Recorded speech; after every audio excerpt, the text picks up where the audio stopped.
Hi friends, आज हम एक बहुत ही सीवियर इंजरी के बारे में डिस्कस करेंगे जो गर्दन के लेवल पर होती है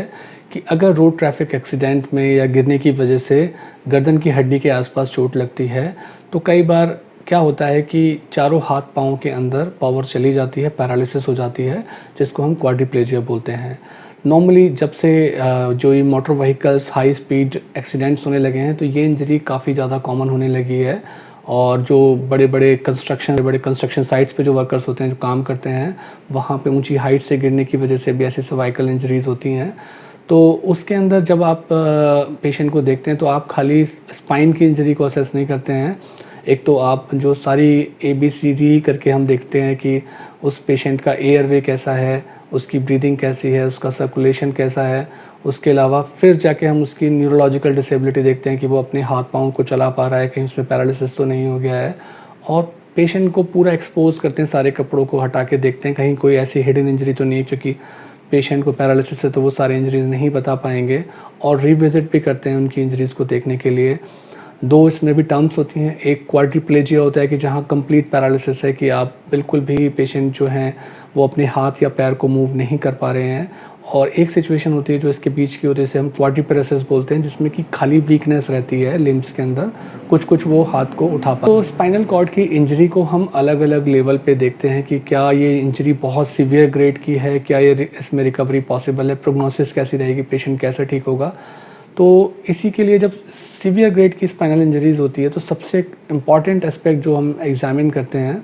एक तो हमने पहले प्राइमरीली पेशेंट को स्टेबलाइज़ किया, उसके नेक के मूवमेंट को सिक्योर किया कि नेक के मूवमेंट ना कर पाएँ, और उसके ब्लड प्रेशर और वाइटल्स देख के उन चीज़ों को मेंटेन किया। उसके बाद हम सेकेंडरी चीज़ों पे जाते हैं। तो जब पेशेंट को प्राइमरीली स्टेबलाइज़ करते हैं उसके बाद हम चेक करते हैं बल्बो कैवर्नस रिफ्लेक्स। तो या तो ऐसे पेशेंट को ज़्यादातर फॉलिस कैथेटर डला होता है, नहीं तो जो उसके पेनाइल पार्ट को हम प्रेस करते हैं और हम एनल के पास, एनल एरिया के पास वहाँ पे कॉन्ट्रैक्शन को देखते हैं। तो अगर वहाँ पे कॉन्ट्रैक्शन आ रहा है तो इसका मतलब है कि बल्बो कैवर्नस रिफ्लेक्स जो है वो इंटैक्ट है और पेशेंट के अंदर रिकवरी होने के चांसेस अच्छे हैं और स्पाइनल शॉक की कंडीशन नहीं है। बट ज़्यादातर सीवियर इंजरीज़ के अंदर 48 आवर्स के लिए ये स्पाइनल शॉक की सिचुएशन में पेशेंट चले जाते हैं, जिसमें ये बल्बो कैवर्नस रिफ्लेक्स जो है, मतलब हमने उस पार्ट को प्रेस किया और या फॉलिस कैथेटर को खींचा तो एनएस पे कॉन्ट्रैक्शन नहीं आ रहा है, तो दैट मीन्स कि पेशेंट स्पाइनल शॉक में साथ साथ उसका ब्लड प्रेशर भी लो आएगा, हार्ट रेट भी लो आएगी, क्योंकि पूरा जो सिंपैथेटिक फ्लो वाला सिस्टम होता है वो डाउन हो जाता है। तो इससे ये भी पता लगता है कि अगर 48 आवर्स के बाद भी पेशेंट स्पाइनल शॉक में रहता है, इसके मतलब ये भी आते हैं कि जो इंजरी है वो काफ़ी सीवियर ग्रेड की है और उसमें हम देखते हैं कि सैक्रल स्पेयरिंग भी नहीं है, तो कंप्लीट पैरालिसिस हो गई है, तो उसमें रिकवरी के चांसेस और आउटकम बहुत कम होते हैं। तो इसीलिए इस रिफ्लेक्स को फर्स्ट डे जज करना और फर्स्ट डे के बाद 48 आवर्स के बाद दोबारा जज करना है कि पेशेंट रिकवर कर रहा है या नहीं कर रहा है, तो हम बहुत अच्छे तरीके से जान पाते हैं कि पेशेंट की रिकवरी के चांसेस कैसे होंगे। बाकी जो मैनेजमेंट के पार्ट हैं वो तो अपनी तरफ से। उसके अलावा जब आप देखते हैं कि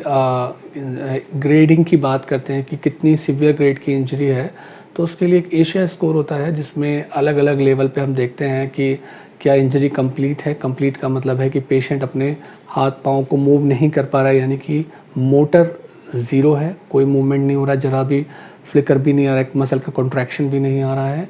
उसके अलावा सेंसेशन पूरा लॉस है इंजरी के लेवल से नीचे की तरफ, और उसके अलावा ब्लैडर बॉवेल का कंट्रोल नहीं है, लैट्रिन बाथरूम का पता नहीं चल रहा है। तो ये कंप्लीट इंजरी होती है, इसकी प्रोग्नोसिस सबसे ज़्यादा ख़राब होती है, इसके रिकवरी के चांसेस इनफैक्ट 48 आवर्स के बाद पता चल जाता है कि अगर वो रिफ्लेक्स वापस नहीं आ रहा है तो रिकवरी के चांसेस बहुत पुअर होते हैं। फिर इनकम्प्लीट की अलग अलग ग्रेडिंग आती हैं BCD करके, जिसमें देखते हैं कि जिसमें फर्स्ट थोड़ा सा सैक्रल स्पेयरिंग हो जाती है, मतलब कि बल्बो कैवर्नस पॉजिटिव है, और उसके अलावा थोड़ा सा मोटर, थोड़ा सा फ्लिकर्स आ रहे हैं, कुछ सेंसरी स्पेयरिंग भी है, तो उनके चांसेस थोड़े से बेटर होते हैं। उससे बेटर में कि अगर आपकी मसल की पावर, जो मसल की एक ग्रेडिंग होती है देखने के लिए, 5/5 को हम मैक्सिमम मसल पावर मानते हैं, तो अगर 3/5 के आसपास भी 50% से ज़्यादा मसल ग्रुप दिखा रही हैं, दैट मीन्स कि पेशेंट की कंडीशन जो है वो C के आसपास है। कुछ सेंसरी सिम्टम्स, सेंसरी एरिया भी बचा हुआ है, और डी में आते-आते जो है पेशेंट थोड़ा-सा अबव ग्रेविटी भी लिम्ब को उठा रहा है, यानी +3/5 की पावर है मैक्सिमम मसल्स ग्रुप के अंदर। सेंसरी भी काफ़ी इंटैक्ट है, तो उसके अंदर उतनी ही अच्छी और इनफैक्ट सबसे अच्छी रिकवरी के चांसेस होते हैं। तो इस प्रकार से हम एक तो ये आइडिया लगा लेते हैं कि पेशेंट जब आया तो हमने उसको असेस किया कि कोई एसोसिएटेड इंजरी तो नहीं है, किसी और पार्ट में तो नहीं है इंजरी, क्योंकि पेशेंट पूरी तरीके से जब सेंसरी लॉस है तो वो बता नहीं पाएगा कि और भी कोई इंजरी है। तो आपने जब उसको देख लिया, उसके लाइफ सपोर्ट सिस्टम को मेंटेन कर लिया, वहाँ भी पेशेंट को स्टेबलाइज़ कर लिया। उसके बाद आप इवैल्यूएशन भी कर लिया आपने रेडियोलॉजी के हिसाब से, क्लिनिकली देख लिया। जैसे ब्लड प्रेशर कम आ रहा है तो उसके हिसाब से आपने vasopressor drugs they the, heart rate कम आ रही है तो एट्रोपिन जैसी ड्रग्स चला ली। इसके अलावा कुछ इनिशियली न्यूरोजेनिक शॉक जिसकी वजह से हाइपोटेंशन और हाइपर ब्रेडिकार्डिया है, उसके लिए आपने साथ साथ जो सपोर्टिव ट्रीटमेंट है, स्टेरॉइड के इंजेक्शंस हैं जिससे थोड़ा सा सिस्टम आपका बूस्टअप होता है, इंजरी का इन्फ्लेमेशन कम होता है। स्पाइन की इंजरीज़ में एक इम्पॉर्टेंट पार्ट उसके रिहैबिलिटेशन का भी होता है, जो इंजरी के साथ साथ ही स्टार्ट हो जाता है कि आप पेशेंट को, फैमिली को भी शुरू से ही एक इस चीज़ के बारे में ट्रेन करना शुरू कर देते हैं कि किस तरीके से उनकी पर्सनल केयर रहेगी नर्सिंग स्टाफ के साथ साथ। और डॉक्टर को भी ध्यान रखना है, नर्सिंग स्टाफ को भी और फैमिली मेम्बर्स को भी, क्या प्रिकॉशंस रखनी है, किस तरीके से पोस्चरल टर्निंग करनी है। कहीं ऐसा तो नहीं है कि बैड सोर डेवलप हो जाए पीछे बैक की तरफ या प्रेशर पॉइंट्स की तरफ सोर्स डेवलप ना हो जाए,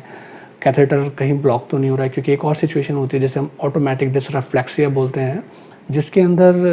यूरिन का जो कैथेटर है वो ब्लॉक हो जाता है क्योंकि सिंपैथेटिक टोन चली गई है, मोशन पास नहीं होता है, तो बाद में मैनुअल इवैक्यूएशन तक करना पड़ता है। तो वो एक काफ़ी सीवियर सिचुएशन होती है। तो ये चीज़ें जब आप इस चीज़ के अंदर जाएंगे स्पाइनल इंजरीज़ के अंदर, तो उसके ये सारे एस्पेक्ट्स होते हैं, personal hygiene, personal care, postural turning, back care, bed care, और मैट्रेस भी जो यूज़ करते हैं वो स्पेशल बेड्स होते हैं जिनके अंदर वैक्यूम होती है सो दैट कि बेड सोर्स डेवलप ना हो। उनके रिहैबिलिटेशन में फिजियोथेरेपी का भी एक रोल होता है कि किस तरीके से पेशेंट को आउट ऑफ बेड किया जाए आफ्टर द सर्जन कंसल्टेशन, कि कब उसको कर सकते हैं, कब नहीं कर सकते हैं। एक्टिव और पैसिव मूवमेंट कराए जाते हैं। एक्टिव यानी पेशेंट खुद से मूवमेंट कर रहा है, पैसिव यानी कि आप करा रहे हो, ताकि जॉइंट के अंदर स्टिफनेस डेवलप ना हो जाए। तो इस प्रकार से spinal injury is a quite a grave injury, और इसके अंदर हमें इन सारे पॉइंट्स को ब्रॉडली पता होना चाहिए अगर we are dealing with a spine patient. So I think you like the video. Thank you so much.